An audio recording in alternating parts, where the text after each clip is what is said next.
Assalamualaikum warahmatullahi wabarakatuh. Salam dan bahagia. Perkenalkan, kami dari kelompok 7 yang akan mempresentasikan tentang umpan balik terhadap diagnostik dan desain intervensi, yang beranggotakan saya sendiri, Miladun Rohmah 204, Denny Ramadan 230, Adedotus Primus Riantobi 192. Baik, zat yang pertama yang akan dijelaskan oleh saya sendiri, diagnostik. Diagnostik merupakan proses yang dilakukan untuk mengamati sesuatu hal yang mendasari terjadinya suatu masalah. Maksudnya itu, diagnostik sebuah proses yang melakukan untuk mengamati, menganalisis, terus mengumpulkan data dan menyimpulkan apa yang terjadi. Maka dari itu, hubungan diagnostik dengan pengembangan organisasi itu sangat berperan aktif atau sangat penting. Selanjutnya yaitu mengumpulkan data. Mengumpulkan data pada diagnostik terdiri dari 4, yaitu yang pertama kuesioner, yang kedua wawancara, yang ketiga pengamatan, dan yang keempat tindakan tidak mencolok. Kuesioner merupakan pengumpulan data yang dilakukan untuk memberikan pertanyaan atau pernyataan kepada responden. Yang kedua wawancara, pengumpulan data yang dilakukan secara langsung atau tatap muka atau bahkan bertemu langsung, atau bisa dengan melalui via email atau telepon dan SMS. Yang ketiga, pengamatan, pengumpulan data yang dilakukan untuk mengamati perilaku sebuah organisasi tersebut.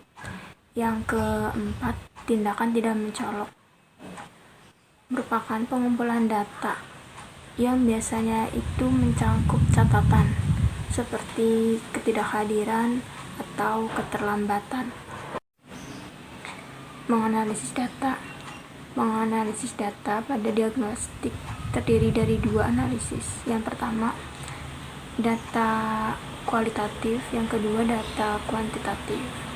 Data kualitatif merupakan metode data yang digunakan untuk menganalisis data kualitatif seperti diagram dan konteks analisis.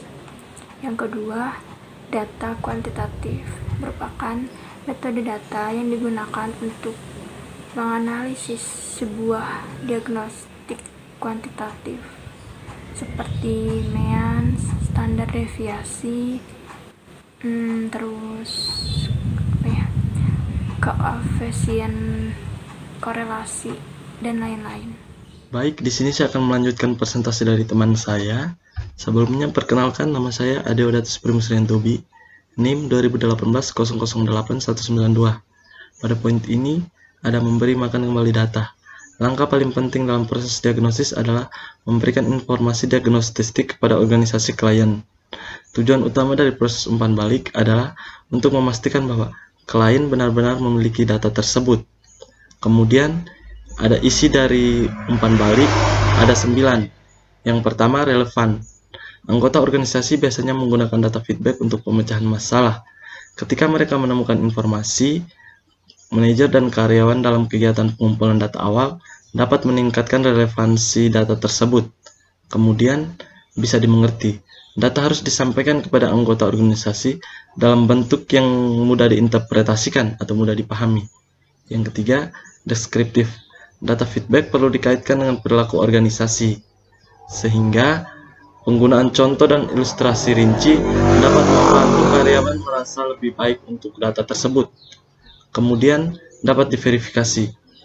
Data feedback harus valid dan akurat. Jika untuk mengarahkan tindakan, informasi harus memungkinkan anggota organisasi untuk membuktikan apakah hasilnya benar-benar menggambarkan suatu organisasi. Kemudian, yang berikut, tepat waktu. Data harus di-feedback kepada anggota secepat mungkin setelah dikumpulkan dan dianalisis. Ini akan membantu memastikan bahwa informasi yang masih berlaku dan terkait dengan motivasi anggota untuk memeriksanya. Yang berikut terbatas. Data feedback harus terbatas pada apa yang dapat karyawan proses secara realistis pada satu waktu. Kemudian, penting, feedback harus terbatas pada masalah yang anggota organisasi dapat lakukan, karena akan memberikan semangat dan membantu mengarahkan upaya mereka menuju perubahan yang realistis. Kemudian, komparatif. Tanpa adanya referensi, data feedback dapat menjadi ambigu, maka diperlukan data dari kelompok pembanding untuk memberikan anggota organisasi ide yang lebih baik lagi. Yang terakhir, belum selesai, feedback sebagai stimulus untuk tindakan dan dengan demikian harus mendorong diagnosis lebih lanjut dalam pemecahan masalah.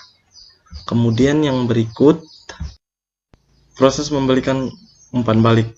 Tujuan terpenting dari umpan balik adalah memastikan bahwa anggota organisasi memiliki data. Kepemilikan adalah kebalikan dari penolakan terhadap perubahan dan mengacu pada kesediaan orang untuk bertanggung jawab atas data tersebut. Konsekuensi pengguna untuk menyusun strategi perubahan yang dimaksud. Demikian presentasi dari saya. Untuk slide selanjutnya dapat dipresentasikan oleh teman saya. Terima kasih. Presentasi dari teman saya. Sebelumnya perkenalkan, saya Denny Ramadan Pertama, NIM 2018-230. Di sini saya akan melanjutkan slide kepemilikan data umpan balik difasilitasi oleh 5 fitur berikut dari proses umpan balik yang berhasil. Yang pertama, motivasi bekerja dengan data. Yang kedua, kekuatan yang tepat. Ketiga, struktur rapat. Keempat, bantuan proses. Yang kelima, kehadiran yang dimiliki. Yang pertama, motivasi bekerja data dapat diartikan sebagai kekuatan seorang yang dapat menimbulkan tingkat persistensi dan antusiasme dalam melakukan suatu kegiatan, baik dari yang bersumber individu sendiri ataupun di luar individu. Yang kedua, kekuatan yang tepat merupakan suatu strategi terpercaya dalam mewujudkan perubahan organisasional. Perubahan yang dimaksud terus mempunyai sasaran yang jelas dan didasarkan pada suatu diagnosis. Yang ketiga, struktur rapat yang dimaksud untuk menetapkan cara-cara apakah yang patut dipergunakan untuk diperbaiki berdasarkan masalah. Yang keempat, bantuan proses merupakan yang dilakukan pada individu atau pengelompok maupun organisasi, perlu adanya suatu keterampilan, pengetahuan, dan pelatihan.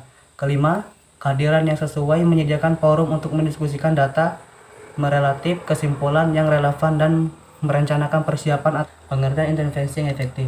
Istilah intervensi mengacu pada serangkaian tindakan atau peristiwa yang direncanakan secara beruntun yang dimaksud untuk membantu organisasi meningkatkan efektivitasnya. Dalam PO, 3 kriteria untuk mendefinisikan intervensi efektif. 1. Sejauh mana intervensi tersebut sesuai dengan kebutuhan organisasi. 2. Sejauh mana hal itu didasarkan pada pengetahuan kausal tentang hasil yang diinginkan. 3. Sejauh mana kompetensi manajemen perubahan dilahirkan kepada anggota organisasi. Dalam merancang intervensi yang efektif, merancang intervensi PO membutuhkan perhatian terhadap kebutuhan dan dinamika situasi, serta menyusun program perubahan yang akan konsisten dengan kriteria intervensi efektif telah dijelaskan. Untuk perubahan selain itu, pada keterampilan pengetahuan agar perubahan dan desain intervensi akan beruntung pada keahlian praktisi.